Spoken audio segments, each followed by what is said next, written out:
It had been 11 months since Sota Yamada had seen another human being. For the first 6 months, the thought of loneliness never entered his mind. Survival left little room for reflection. Each day was spent scavenging Koto City for anything useful. Non-perishable food, communication devices, digital films, replacement parts, batteries, anything that might one day become valuable.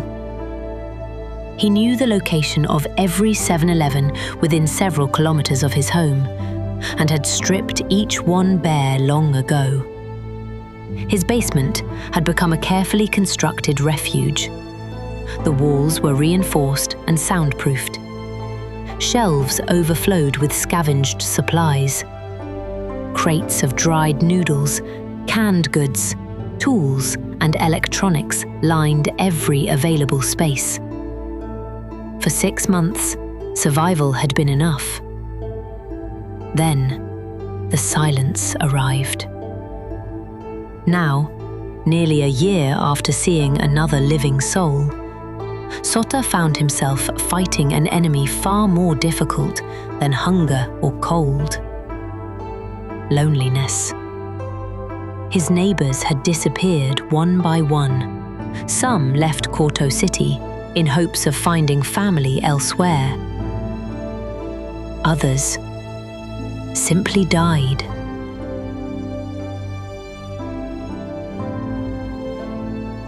Sota had no family to search for, no destination, no reason to leave.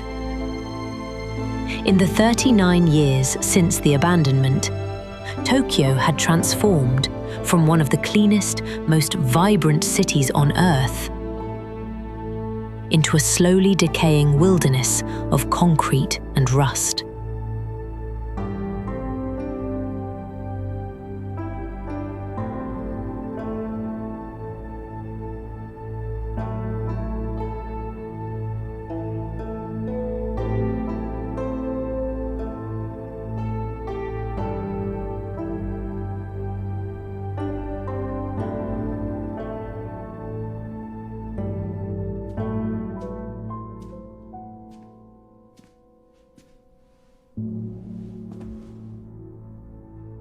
かわいそうな小さいなネズミ。生きてる!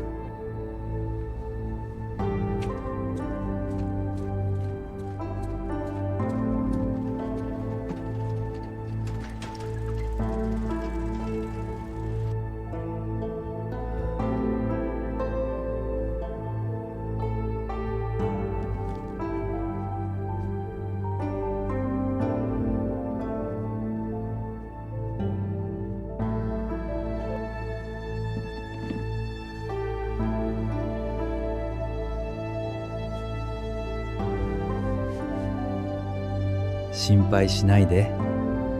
面倒を見てあげるよ、小さな友達。さ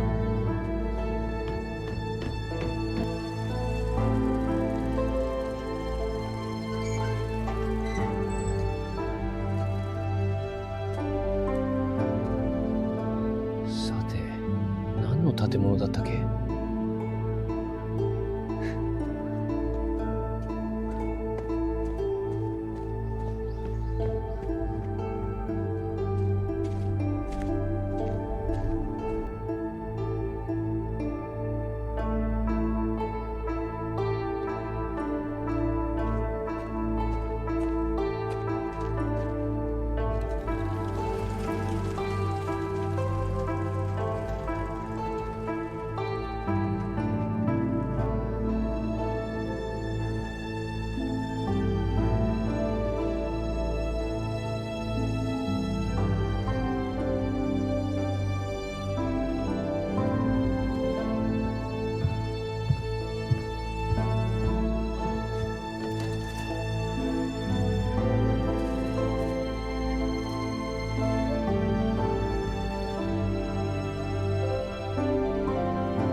君の名前はネズワだ。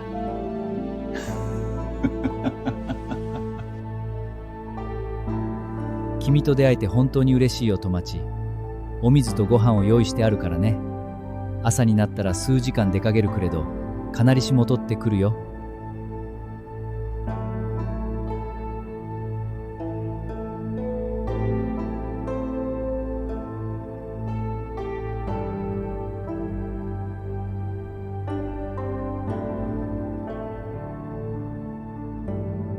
Sota set out before dawn, just as the first pale rays of sunlight crept over the horizon and pushed back the darkness.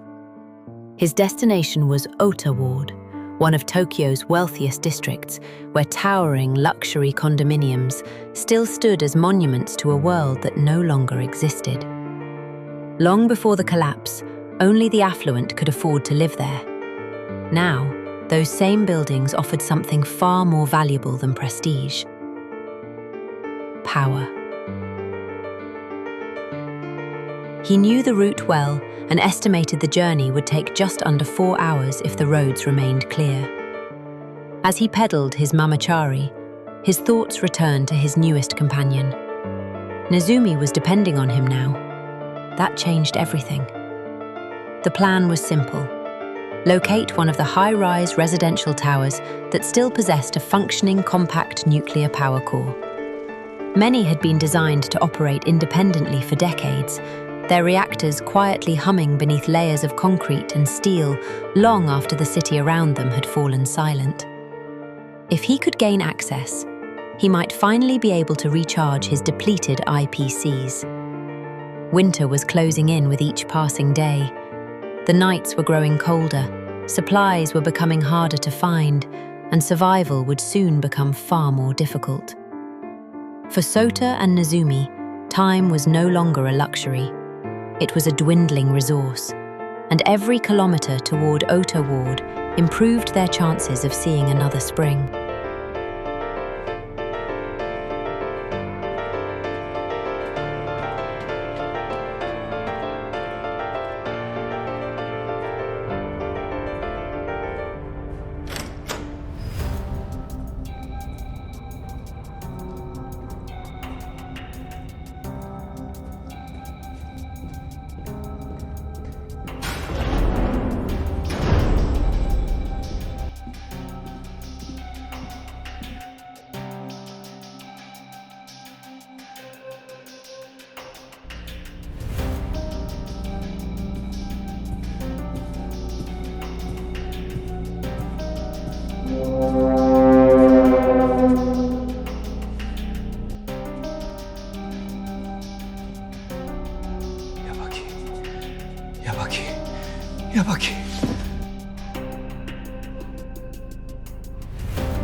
Sota knew what he had to do, despite every instinct telling him not to.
In this new world, scavenging was a race against time.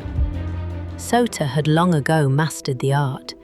He knew his depleted IPCs would need roughly 40 minutes to reach a full charge, and 40 minutes was enough time to methodically search an entire floor of apartments, provided he kept moving and never lingered over curiosities.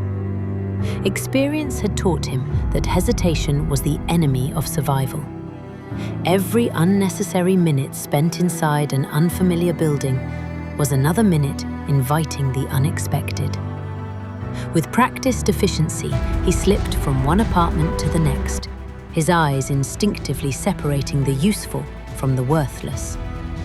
There was still a long ride home on his faithful Mamachari, and waiting for him is his new friend, Nezumi.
私のママチャリはどこ？もしもし、お願いしますい。もしもし。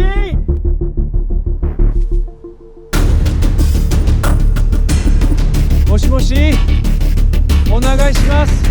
お願いします。もしもし。